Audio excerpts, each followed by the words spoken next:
За сайн байцгаана уу? Миний бичлэг би зүгээр ингээд өөрийнхөө хийц хүрээд сууж байхдаа боддог зүйлийг интернетээс өөрөө ингээд уншиж судлаад тэрийгээ ингээд хүмүүстэй хуваалцмаарс ингээд ярьж өгмөр санагдаад байгаа болохоор энэ бичлэг хийж байна.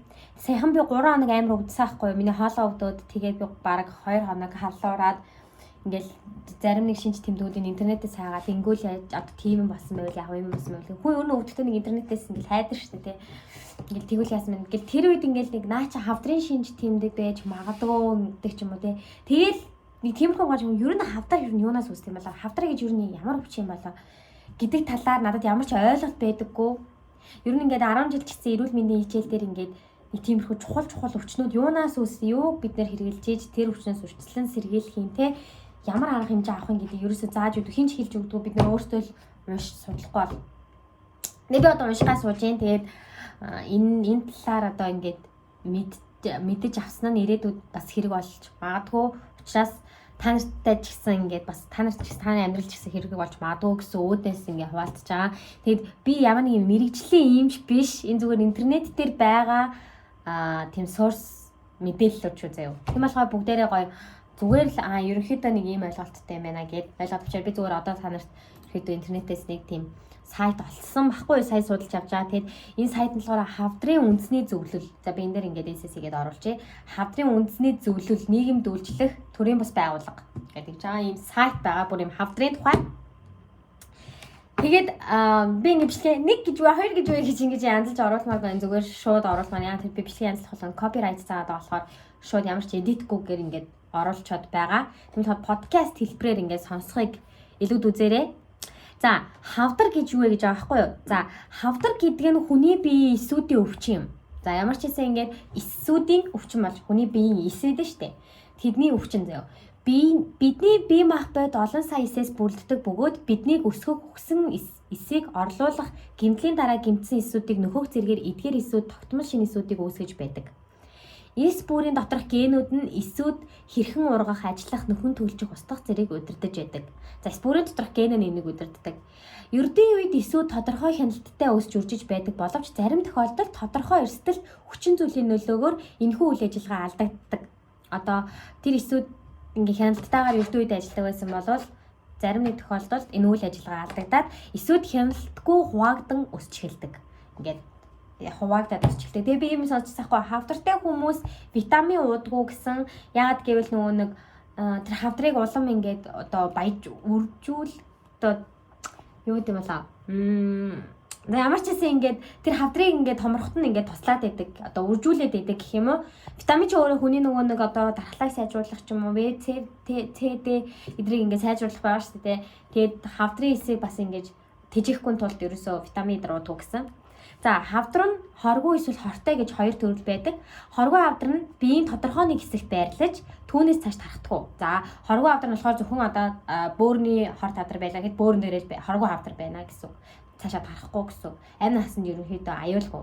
Харин хортой хавдар нь ойролцоох эд эрхтэн рүү ургаж биеийн бусад хэрэг рүү тархаж үсэрхийлдэг. За энийг бүгдээр ер нь л ойлгосон баг. Хавдрын эсүүд биеийн бусад хэсэг рүү тархахыг үсэрхийлэл гэдэг.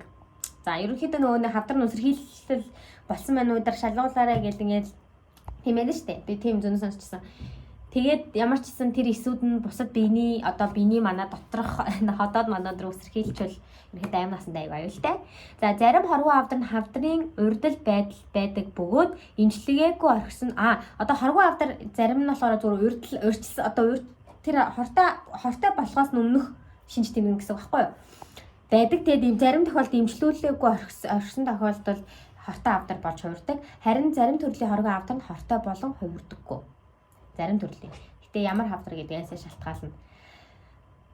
За тэгээд ерөнхийдөө хавдраас хэрхэн яаж сэргийлэх вэ гэхээр энэ дээр урьдчилан сэргийлэх гээд байгаа аахгүй юу?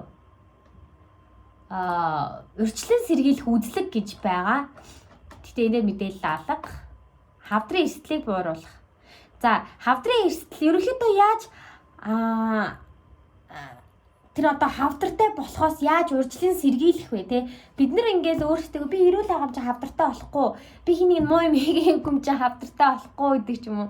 Нэг тиймэрхүү байдаг. Гэтэ бидний өдөр тутамд хэрэгэлдэг бидний өөрсдөө ч анзаараагүй үйлддэг зарим нэг зүйлсүүд бидрийг өвчтөй болгоход үр нөлөөг оруулж лээдэг. Багахан хэмжээгээр ч гэсэн бид нэр эндээ анхаарал томилох хэрэгтэй. За ингэж аамаа хавдрын тохиолдлын эрсдэлт хүчин зүйлийг арилгаснаар бууруулах боломжтой байдаг. Хавдар үүсгэх гол эрсдэлт хүчин зүйл тамхи ордог. Хамгийн эхлээд тамхи ордог. За тамхи бол ямар ч хавдрыг үүсгэх хамгийн анхан шатны тэр хортой зүйл. Бүх хавдар тамхитай холбоотой байдаг. За тэгээд тамхинасаа гарах, согтууруулах ундааны хэрэглийг багасгах. Хэрвээ та 7 дахь өдөр болгоны 7 хоног болгоны 5 дахь өдөр болгон шооддаг бол болох хэрэгтэй. Агаарын бохирдлоос өөрийгөө хамгаалах, зарим химийн бодисын нөлөөнд өртөхгүй өөрийгөө хамгаалах. За нөгөө агаарын бохирдол. Одоо бидний монголчууд яагаад ходоодын хорт хавдраар юм уу? Ерөнхийдөө хавдраар айгуу дэлхийд дээгүүр бичигддэг, баг ходоод хараад нийт бичигддэг ах. Яагаад гэвэл агаарын бохирдол зөв бос хооллол тамхи арх гэсэн зүйл байгаа да. За тэгээд дасгал хөдөлгөөн хийдэггүй хүмүүс хорт хавдартай болох нь өндөр байдаг. Тэгэхээр дасгал хөдөлгөөн хийх хэрэгтэй. За тэгээд ерөнхийдөө нөгөө нэг жоохон бахта бид нар нэг вакцин хэлгээд байсан шүү дээ. Тэд нар бас байгаа гэж. Тэгээд хүрээлэн бо орчин чинь чухал эрүүл бус хооллолт. Эдгээр ингээд бидний энэ энгийн тогтцоо ойлголтууд биднийг ирээдүйд өвчин зовлонд хүргэнэ. Бид нар ингээд өвчин тусныхаа дараа арга хэмжээ авах биш те. Одооноос бид нар тийм өвчтэй болохгүй байхын тулд хичээх хэрэгтэй. За тэгээ ерөнхийдөө бас хавдрын зарим нэг шалтгаан бол генетик гэж байдаг. Яг бид нар ингээд манай гэр бүл тийм хавдартай хүн байхгүй юм чи би хавдар тусахгүй гэж бол ойлгож болохгүй. Яг тэр одоо агаарын бохирдол ямар байгаа лээ. Одоо бидний идж байгаа хоол хүнс тэр болгоо ямар байгаа лээ. Тэгээд тэр хүчин зүйлсүүдээс бид нэр хавдартай болох магадлал амар өндөр байдаг. За тэгээд миний бичлэгтэй хамт байсан баярлалаа. За тэгээд би дараагийнхаа бичлэгээр юм нөө мэдгүй байна. Ямар ч зүйл ерөнхийдөө ингээд би ингээд зарим нэг зүйлсийг амар ингээд одооноос ингээд амар мэдхгүй юм хүсэж байгаа тэр зүйлүүдэд та нартай хамт хуваалцаж байна. Интернетээс судалж авсан юм уу да. Тэгээд энэ сайтыг бүгдээрээ орж уншаад үзээрэй. Тэгээд энэ хавдрын үндэсний зүйл гэдэг нийгэм дэвшилт төрөмс байгууллага гэдэг энэ байгууллага нь болохоор донор хандив өргөж болно, дэмжлэг үзүүлж болно тий. Сайн дур ажилт хийж болно. Одоо эндээс гарсан ном амны талаар урьдчилан сэргийлэхтэй бидний тухай гэдэг энэ сайтыг бүгдээрээ ороод үзээд өөрсдийнхөө хандивыг өргөж болно. Хавдартай хүмүүст зориулаад тэгээд миний сонссноор илэгний хорт хавдар мавдар ч юм уу тиймэрхүү зүйл туссан хүмүүс илийг солилж болоход бараг 560 эдэн сая бараг тэрбум төгрөг болдог Монголд тэр хагалгааны дөнгөж хийлж эхэлж байгаа юм бэлээ. Тийм болохоор та бүхэн маань ямар нэгэн эрсдэл битээ гаргаад ирээдүйд тэгээд заавал өвчин тусчаад битээ имлэг дээр очиорой. Одоо эртнээс өөрсдийгөө хамгаалаад, хайрлаад, эрүүл хонол хүсээд тусал хөдөлгөөнөө сайн хийж агаарэ гэж хүсэж байна. Тэгээд үзэн баярлалаа. Subscribe дараарай, comment хийрэй баяртай. Миний тийм. Миний шинэ Instagram-ыг дагаарай. Би шинэ Instagram таасан. Тэгээд баяртай.